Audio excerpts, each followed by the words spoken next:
po muli mga kaguro, kaibigan at kaempleyado at patuloy kayo na nanonood sa ating YouTube channel. Maaari nyo rin kaming bisitahin sa aming Facebook page at Attorney Resty Toballas Adarayan. Kaya naman mga kaibigan, pag-usapan natin, paano ba kaya kung hindi ka sinipot ng iyong kasintahan na iyong kasal? Maaari mo bang kasuhan ang iyong fiancé o ang iyong kasintahan dahil sa hindi niya pagsipot sa araw ng iyong kasal? Yun po ang pag-aralan natin sa video na ito.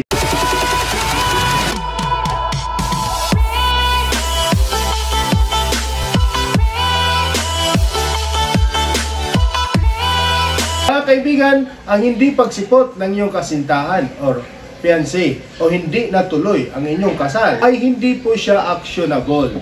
Generally, ang tawag po dyan ay breach of promise to marry.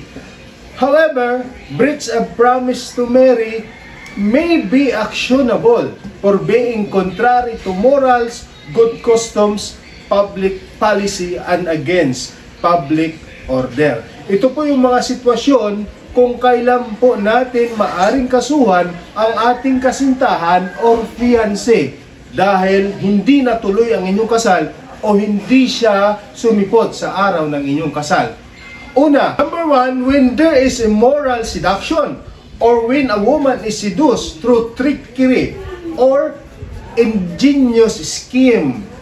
Kung mayroong panlilin lang na ginawa mo sa babae, lininlang mo siya.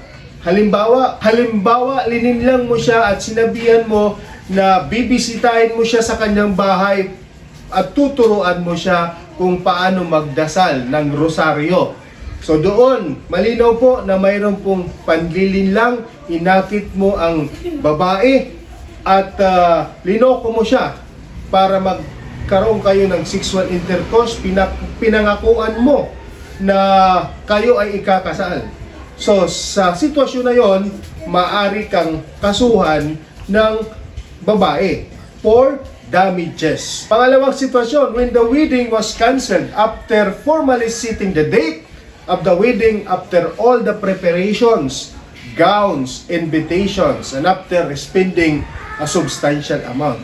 Kung mayroon ng mga paghahanda, nakasit up na lahat, mayroon ng mga invitations at nakaplano na at ang iyong kasintahan ay nagdesisyon na hindi na kayo matutuloy sa inyong kasal, maaari mo siyang kasuhan for damages. Number 3, when failed to attend during the wedding ceremony with the intent to humiliate or embarrass a woman. So kung ang kasintahan mo ay hindi umattend sa araw mismo ng kasal para ipahiya ang kanyang kasintahan, maaari ka ring mag-file ng kaso na tinatawag na breach of promise to marry. Yun lamang po mga kaibigan, kaguro at kaempleyado. Kung mayroon kayong tanong, bisitahin nyo kami sa aming Facebook page at Attorney Resty Toballas Adarayan.